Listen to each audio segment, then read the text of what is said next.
سورۃ احزاب میں اللہ پاک یوں فرماتا ہے، یہ لوگ تم سے پوچھتے ہیں کہ آخر وہ قیامت کی گھڑی کب نازل ہوگی۔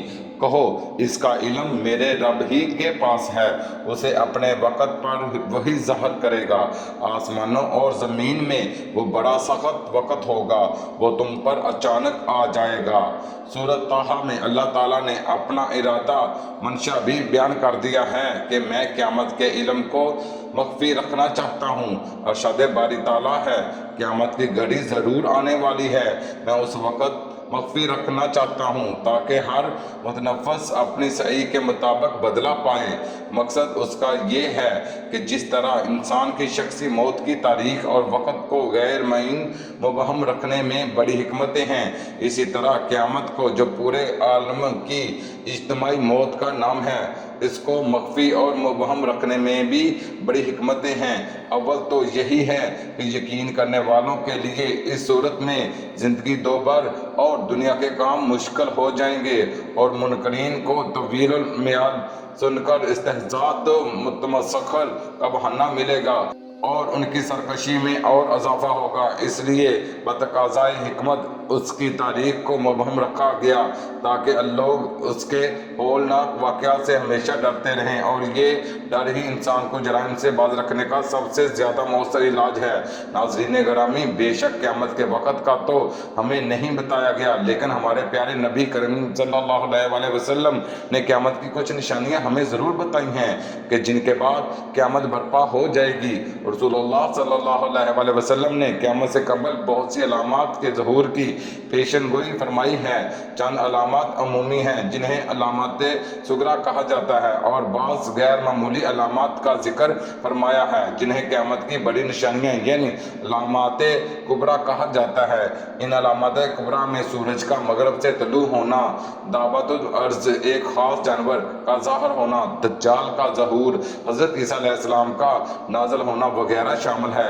یہ سب ہی قیامت کی بڑی نشانیاں کہلاتی ہیں۔ یہ ایسی نشانیاں ہیں کہ جس سے ہر کوئی جان لے گا کہ اب قیامت برپا ہونے والی ہے، لیکن ان علامات کبریٰ سے پہلے ایک آخری رمضان آئے گا جس کے بعد یہ نشانیاں ظاہر ہوں گی۔ حضرت انس رضی اللہ تعالیٰ عنہ سے مروی ہے کہ رسول اللہ صلی اللہ علیہ وسلم نے فرمایا کہ جب قیامت آنے والی ہوگی تو وقت ایسے گزرے گا کہ ایک سال مہینوں کے برابر ہو جائے گا، مہینے دنوں اور دن گھنٹوں منٹوں اور سیکنڈوں کے برابر ہو جائیں گے۔ رسول اکرم صلی اللہ علیہ وسلم نے آخری رمضان کے بارے میں ہم آگاہ کیا ہے اور فرمایا کہ اس کے بعد کوئی رمضان کا مہینہ نہیں آئے گا، اس کے بعد قیامت آ جائے گی۔ حضرت نعیم بن حماد رضی اللہ تعالیٰ عنہ سے مروی ہے کہ حضور اکرم صلی اللہ علیہ وسلم نے فرمایا کہ قیامت سے پہلے جو بھی رمضان کا مہینہ آئے گا اس میں دنیا والوں کو ایک ایسی خوفناک اور بلند آواز کا سامنا کرنا پڑے گا کہ دنیا کا ہر انسان اس آواز سے ڈر جائے گا۔ ہر کوئی یہ سوچنے پر مجبور ہو جائے گا کہ یہ کس طرح کی آواز ہے اور کس کی آواز ہے۔ کسی کو بھی اس آواز کے بارے میں معلوم نہ ہوگا کہ یہ آواز کہاں سے آئی ہے۔ نبی کریم صلی اللہ علیہ وسلم نے فرمایا، جس سال رمضان میں ایسی دردناک آواز سنائی دے تو ایک سال کا رزق اپنے گھروں میں جمع کر کے رکھ لینا، اس کے بعد اللہ تعالیٰ دنیا سے رزق اٹھا لے گا۔ یہ رمضان کا مہینہ حضرت امام مہدی کے دور سے پہلے آئے گا۔ اس رمضان مبارک میں سورج گرہن بھی لگے گا اور آسمان پر کوئی نور سا چمکتا ہوا نظر آئے گا۔ ملک شام میں مسلمانوں پر ظلم و ستم اور قتل عام ہو جائے گا۔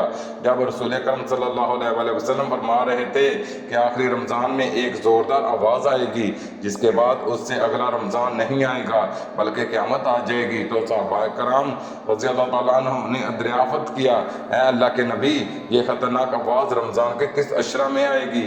پہلے عشرہ، دوسرے یا تیسرے عشرے میں یہ آواز سنائی دے گی؟ رسول اکرم نے فرمایا کہ یہ آواز رمضان کے دوسرے عشرہ میں ظاہر ہوگی۔ یہ آواز اتنی زوردار ہوگی کہ کافی تعداد میں لوگوں کی سماعتیں چلی جائیں گی۔ بے شمار لوگ اس خطرناک آواز کی گونج سے بے ہوش ہو کر زمین پر گر جائیں گے۔ ایک روایات کے مطابق 70,000 لوگ اس آواز سے اپنے راستے بھول جائیں گے۔ 70,000 عورتوں کی عزت مٹی میں مل جائے گی۔ پھر صحابہ نے پوچھا، اے اللہ کے نبی، آپ کی امت میں سے اس آواز سے کون لوگ محفوظ رہیں گے؟ نبی کریم صلی اللہ علیہ وسلم نے جواب دیا کہ وہ لوگ محفوظ رہیں گے جو اپنے گھروں میں ٹھہریں گے اور اللہ تعالیٰ کی یاد میں سجدے کریں گے، اللہ تعالیٰ سے رو رو کر دعا کریں گے۔ اس آواز کے بعد ایک اور آواز آئے گی، پہلی آواز حضرت جبرائیل علیہ السلام کی ہوگی اور دوسری آواز شیطان کی ہوگی۔ حضرت عبداللہ بن مسعود رضی اللہ تعالیٰ عنہ سے مروی ہے کہ رمضان میں چیخ سنائی دے گی اور شوال کے مہینے میں بہت شور و شرابہ ہوگا اور ذکات کے مہینے میں قبیلوں کے لوگ ایک دوسرے کے ساتھ بغاوت پر اتر آئیں گے اور ذی الحجہ کو قتل و غارت عام ہو جائے گا۔ صحابہ کرام رضی اللہ تعالیٰ عنہ نے بندر احفظ کیا، اے اللہ کے نبی یہ چیخ کیسی ہوگی؟ رسول اکرم نے فرمایا کہ رمضان کی 15 تاریخ کو رات کے وقت ایک زوردار دھماکہ ہوگا، یہ دھماکہ اتنا خطرناک ہوگا کہ ہر کوئی اس دھماکہ کی وجہ سے سہم جائے گا۔ اس دن ہر طرف زلزلے کی خبریں عام ہو جائیں گی۔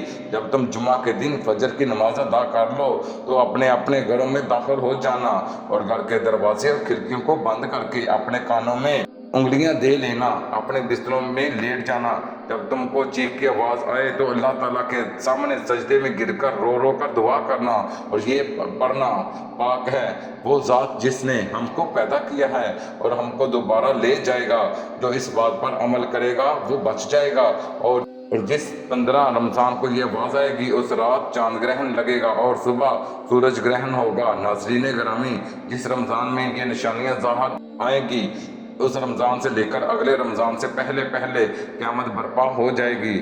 اس رمضان کے بعد بڑے بڑے فتنے پیدا ہوں گے، ہر کوئی دوسرے کی جان کا پیاسا ہو جائے گا۔ اللہ تعالیٰ سے دعا ہے کہ ہم کو سیدھا رستہ دکھا دے، آمین۔ اگر آپ کو ہماری ویڈیو اچھی لگے تو ہمارے چینل لسان اسلامک واقعات کو سبسکرائب کر دیں۔ شکریہ۔